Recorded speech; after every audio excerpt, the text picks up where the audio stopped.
পাকিস্তান এবং ভারতের টানটান উত্তেজনা এবং যুদ্ধাবস্থায় কী করণীয় উচিত বা প্রশমনে কী করা উচিত সে প্রসঙ্গে যুক্তরাষ্ট্রের প্রেসিডেন্ট ডোনাল্ড ট্রাম্প কী বললেন। হ্যাঁ, সেই খবরটি জানাবো। তার আগে একটু অনুরোধ করে রাখি, আমাদের চ্যানেলটি সাবস্ক্রাইব করার জন্য আপনাদের বিশেষ অনুরোধ রাখছি, যাতে করে আমরা অনুপ্রাণিত হই। এবার মূল খবর। সুধী শ্রোতা, গত কয়েকদিন ধরে কাশ্মীরের পেহেলগ্রামে যে পর্যটক সহ টোটাল ২৬ জনকে হত্যা করা হয়েছে এবং ভারতের ভাষ্যমতে তাদেরকে হত্যা করার পূর্বে তাদের ধর্মীয় পরিচয় জিজ্ঞাসা করা হয়েছে এবং একে একে ২৬ জন করে গুলি করে হত্যা করা হয়, যখন তার ১ কিলোমিটারের মধ্যেই ভারতীয় চৌকি বসানো ছিল।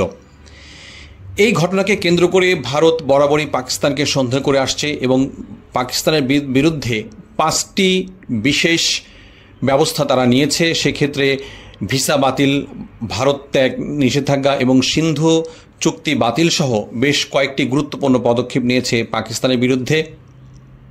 অপরদিকে পাকিস্তানও ভারতের বিরুদ্ধে বেশ কয়েকটি গুরুত্বপূর্ণ পদক্ষেপ নিয়েছে। তার মধ্যে একটি হলো ভারতীয় সমস্ত বিমানের জন্য পাকিস্তানের আকাশসীমা বন্ধ করে দিয়েছে এবং ভারতীয়দেরকেও পাকিস্তান ছাড়তে নির্দেশনা দেওয়া হয়েছে। এই প্রসঙ্গে ভারত এবং পাকিস্তানের মধ্যে উত্তেজনা প্রশমনে কী করা উচিত সেই প্রশ্ন করা হলে যুক্তরাষ্ট্রের প্রেসিডেন্ট ডোনাল্ড ট্রাম্প বলেন, এই দুই দেশেরই মধ্যে এই সমস্যা তাদেরই মিটিয়ে ফেলা উচিত। গত শুক্রবার মার্কিন প্রেসিডেন্টের বহনকারী উড়োজাহাজ এয়ারফোর্স ওয়ানে সাংবাদিকদের প্রশ্নের জবাবে তিনি বলেন, এই দীর্ঘদিন ধরে চলে আসা এই সমস্যাটি তাদের মধ্যে নিজেরাই মিটিয়ে ফেলা উচিত। সাংবাদিকদের ট্রাম্প বলেন, তিনি ভারত এবং পাকিস্তানের দুই দেশের নেতাদেরই খুব ভালো করে চেনেন। দেশ দুটি সীমান্ত অঞ্চলের যে ঐতিহাসিক সংঘাত চলে আসছে তা বহুদিনের। তবে এই চলমান ইস্যুতে অর্থাৎ কাশ্মীর ইস্যুতে তিনি ভারত এবং পাকিস্তানের নেতাদের সঙ্গে কোনো কথা বলবেন কি না এমন প্রশ্নের জবাবে প্রেসিডেন্ট ডোনাল্ড ট্রাম্প কোনো কথা বলেননি।